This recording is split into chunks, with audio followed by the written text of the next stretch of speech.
Okay, welcome back to part 3 as we continue with the Montgomery bus boycott. The one-day boycott was a success. That night, a mobilized black community turned out for a meeting at the Holt Street Baptist Church and voted unanimously to continue the boycott. The preachers were preaching as I came in. I was about 2 minutes late coming in, and they were preaching. And that audience was so on fire that the preacher would get up and say, "Do you want your freedom?" And they'd say, "Yeah, well, I want my freedom. Are you for what we're doing?" "Yeah, go ahead, go ahead." Overwhelmingly, I don't know if there was one vote that said, no, don't continue. The people wanted to continue that boycott. They had been touched by the persecution, the humiliation that many of them had endured on buses, and they voted for it unanimously, and that meant thousands of people. You see, when I first started fighting, I was fighting to keep so that the children who came behind me wouldn't suffer the same thing I suffered. Then the night of the bus boycott on December the 5th, I told the people that I had been fighting like that for all these years. I said, the night I changed my mind, I said, hell, I want to enjoy some of this stuff myself. And then you ought to hear people holler. The keynote speaker at Holt Street Church was a new preacher in town, Dr. Martin Luther King, Jr. He was only 26 and was almost unknown outside his own congregation. King wasn't sure he should accept when his fellow ministers and other leaders asked him to head the new Montgomery Improvement Association and the boycott. But they wanted him in part because he was new in Montgomery. Reverend King was a young man, very intelligent young man. He had not been here long enough for the city fathers to put their hand on him. Martin said, well, I'm not sure I'm the best person for this position since I'm new in the community. And but if no one else is going to serve, someone has to do it, and I'd be glad to try to do it.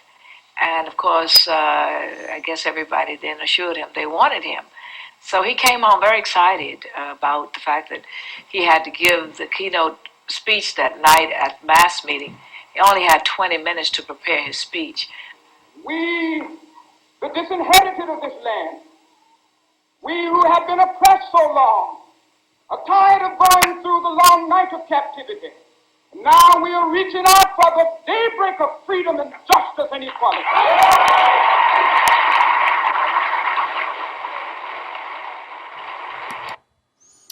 Okay, so again, why is King chosen to lead the Montgomery Improvement Authority? Okay, what's important about that? And it's very important for you to understand why King gets it, because this is King's first start. Everybody thinks of Dr. Martin Luther King as the civil rights leader, and yes, the man has a tremendous role in changing civil rights. This is the first opportunity. Why? Why here in Montgomery does he get this opportunity? Think about that and talk for a few minutes, and then when you're ready, start the video again. Okay, so let's continue and listen to how the process moves along. It was really surprising because we thought, well, maybe some of the people would continue to ride the bus. But after all, they had been mistreated in so many different ways until I guess they were tired, and they just decided that they just wouldn't ride. The black community was inspired by its own success. They held meetings with the mayor and the bus company and found they could stand up to the city commissioners. At first, we didn't even ask for desegregation. We only asked for a more humane system of segregation on the buses. And when the opposition refused to grant that, then we realized that they wouldn't grant anything anyway. So we might as well ask for, complete desegregation. And that's what we went for. And we realized we had to go for broke, so to speak. By this time, the boycott had lasted longer than anyone expected. A wave of violence started. Shots fired at buses. Bombs thrown at Martin King's home and Edie Nixon's home. You've had some rather personal and trying experiences yourself. Are you afraid? No, I'm not. My attitude is that this is a great cause, it is a great issue that we are confronted with, and that the consequences for my personal life are not particularly important. It is a triumph of the cause that I'm concerned about. And I have always felt that ultimately along the way of life, an individual must stand up and be counted and be willing to face the consequences, whatever they are. And if he is filled with fear, he cannot do it. We thought that Okay, so why is it becoming violent? What's taking place now that's changing things? Take a moment to talk about it and start up again when you're done. Okay, so let's move on. We will see what the white community does to really try to organize and to stop the boycott by the black community. You are not going to permit the NAACP to control your state. As the boycott entered its second month, the white community's position hardened. There were whites who were sympathetic to the boycott, but many more were not. A segregationist group called the White Citizens Council held huge rallies and vastly increased its membership, becoming the largest organization in white Montgomery. They targeted anyone, black or white, who supported desegregation.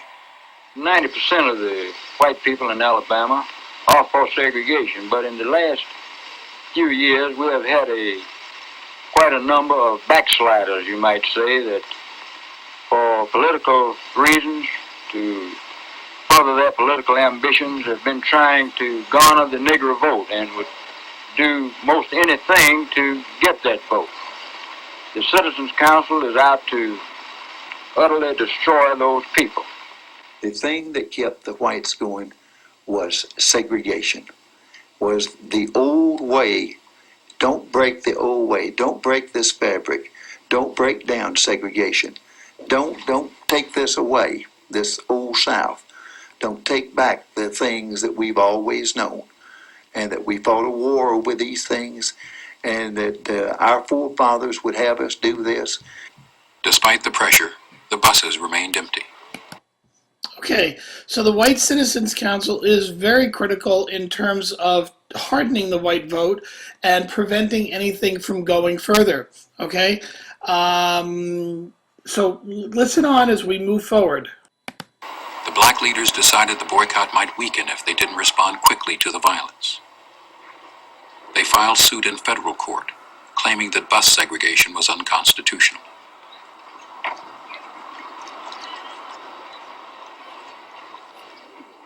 White officials retaliated by indicting almost 90 black leaders under an old anti-boycott law. The tactic backfired. Suddenly, the national press was very interested in the story, and in the eloquent Martin Luther King Jr.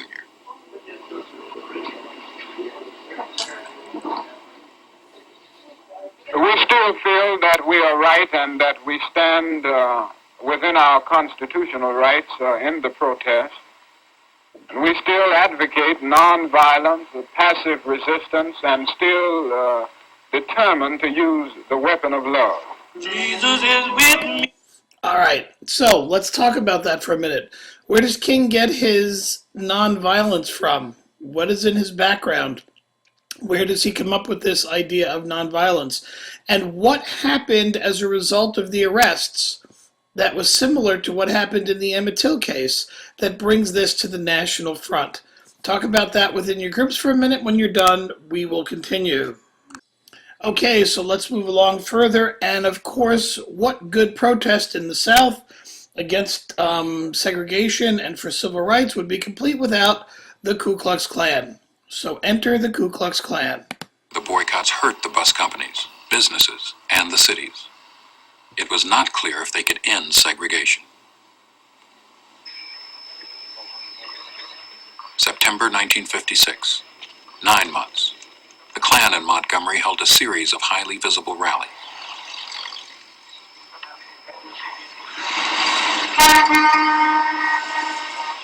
They want to throw white children and colored children into the melting pot of integration, throughout of which will come a conglomerated, mulatto, mongrel class of people.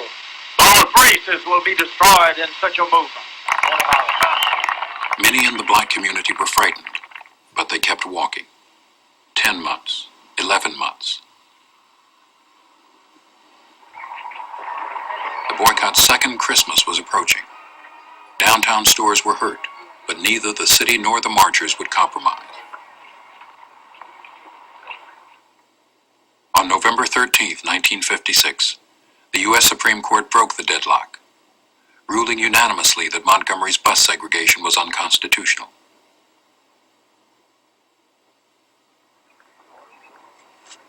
That day, the Ku Klux Klan rode and walked the black neighborhoods again.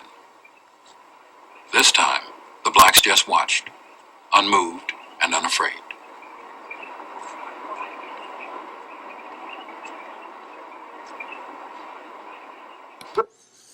I wonder if the guy in the costume felt he looked as silly as he does look.